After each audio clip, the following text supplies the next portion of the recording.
आऊँगे जो आप लोग सब यहाँ पर आए और सबका एक ही विचार है कि हमें आज़ादी मिले, आऊँ क्योंकि आज़ादी जातिवाद से, फांसीवाद से हमें आज़ादी मिले, क्योंकि हम जातिवाद में इतने भयानक उलझे हैं जिसकी कोई इंतहा नहीं है। और इस वक्त मोहन मेसराम जी जो ये लेके चले हैं, ये ऐसा अलग जगाए हैं कि अगर इसके हम सब साथ मिलके चलते हैं तो हम समझते हैं कि बहुत जल्दी ही कि ये जातिवाद समाप्त हो जाएगा और भारत के जो मूल निवासी हैं वो फिर से स्वतंत्र रूप से अपना जीवन व्यापन कर लेंगे। तो मैं आपको ये बता रहा हूँ, सलाम वालेकुम का अर्थ है आप सब पर सलामती हो। वालेकुम सलाम आप कहते हैं आप पर सलामती हो। जय मूल निवासी, जो भारत का मूल निवासी है उसकी जय हो, उसकी विजय हो। और जो मूल निवासी नहीं है उसको जय मूल निवासी कहने में दिक्कत होगी। जिसको डॉक्टर भीमराव अंबेडकर के संविधान से दिक्कत होगी वो जय भीम कहने से भी दिक्कत होगी। इसलिए मैं कहता हूँ जोर से एक बार जयकारा लगाएं, जय मूल निवासी, जय भीम।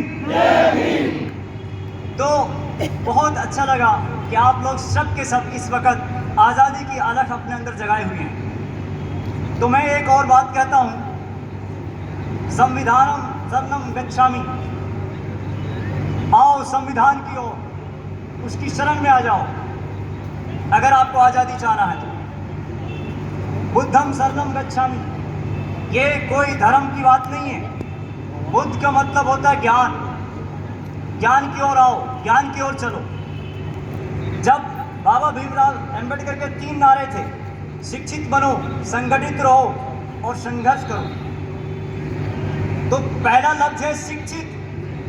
जब हम लोग शिक्षित बनेंगे तभी हमको पता चलेगा कि हम कौन हैं और हमारे अधिकार क्या हैं और हमारे राइट्स क्या हैं और हमारे ऊपर किन लोगों ने जुल्म किया है और किन लोगों ने हमें जानवर से बदतर किया है। क्योंकि जातियां जानवरों में नहीं होती मगर मनुष्यों में जातियां बहुत सारी हो गई हैं। जब हमें पता चलेगा कि मनुष्य में कोई जाति नहीं होती, क्योंकि सब एक ही रब के बंदे हैं और उस रब ने प्रथम आदम अलैहिस्सलाम से सबका सिलसिला चलाया और सब उसी की संतान है। कोई ऊंचा नीचा नहीं है, कोई बड़ा नहीं है।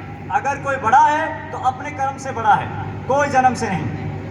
इसलिए डॉक्टर भीमराव अंबेडकर ने हमें सबको बराबरी का अधिकार दिया है। तो उस बराबरी का अधिकार के लिए हमें एकजुट होकर आज जो संविधान की मिटाने की साजिश चल रही है उसकी मुहाफिज बने, हम उसकी हिफाजत करें। अगर उसकी हिफाजत है तो आपकी हिफाजत है, अगर उसकी हिफाजत नहीं तो आपकी हिफाजत नहीं। क्योंकि आप देखेंगे अब एक बात है, स्वदेशी राजा पूजते विद्वानम सर्वत्र पूजते, यानी तुम राजा बनने की कल्पना ना करो, विद्वान बनो, क्योंकि विद्वान का आदर और सम्मान समस्त संसार में होता है। जैसे आप देख लें कि हमारे गौतम बुद्ध, सिद्धार्थ जी हमारे भारत में पैदा हुए लेकिन उसका आदर सम्मान पूरे देश में, पूरी दुनिया में हो रहा है।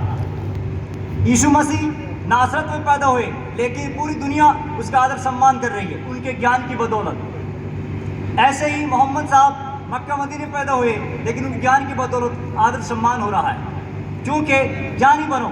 इसी तरह डॉक्टर भीमराव अंबेडकर ने तालीम हासिल की, ज्ञानी बने और उन्होंने हमें संविधान दे दिया और आज सारा भारत संविधान के तहत चल रहा है। इसलिए राज तो डॉक्टर भीमराव अंबेडकर का जी है। बोलो जय भीम, जय मूल निवासी।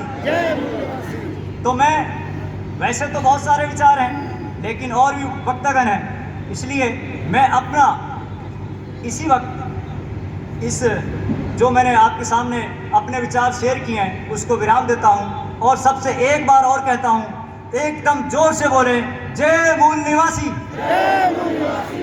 जय भारत, जय संविधान, जय भीम।